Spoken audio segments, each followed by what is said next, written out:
Bahwa memfitnah orang mati juga ada hukumnya. Sifatnya itu delik aduan. Nah, saya memperingatkan dia, teman sumber dia, siapa tahu dia tidak mengerti hukum, segera itu fitnah-fitnah itu dicabut. Atau nanti saya penjarakan, saya adukan, kan begitu. Kamarudin Simanjuntak berang, security Ferdy Sambo bilang Brigadir J kerap ke klub malam. Itu fitnah.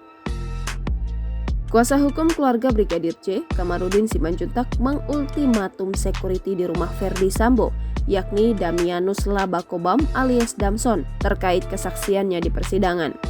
Seperti diberitakan dalam kesaksiannya pada Rabu 9 November 2022, Damianus Labakobam alias Damson menyebutkan bahwa Brigadir Nofriansyah Joshua Huta Barat atau Brigadir J memiliki sifat temperamental dan suka pergi ke klub atau tempat hiburan malam. Bahkan Damson menyebut bahwa Brigadir J memiliki teman wanita hiburan malam dan namanya di dunia hiburan malam adalah Alex. Kamarudin Simanjuntak mengatakan bahwa apa yang dikatakan Damson adalah fitnah dan pembunuhan karakter. Kamarudin kemudian memperingatkan agar Damson menarik keterangannya jika tidak ingin dipolisikan. Menurut Kamarudin, mungkin saja Damson tidak mengerti hukum. Oleh karena itu, ia memperingatkan bahwa apa yang dikatakan berupa fitnah terhadap Brigadir J bisa dituntut pidana.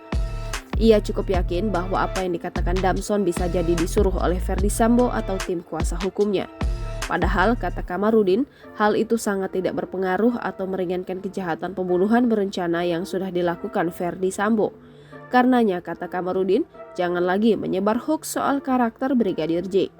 Menurut Kamarudin, sangat tidak masuk akal Brigadir J ke klub malam mengajak seorang asisten rumah tangga bagian security. Kamarudin dengan tegas mengatakan bahwa sudah sangat jelas apa yang dikatakan Damson adalah fitnah. Padahal kata dia, fitnah itu tidak akan meringankan hukuman dan justru bisa menambah hukuman. Bahwa memfitnah orang mati juga ada hukumnya. Sifatnya itu delik aduan.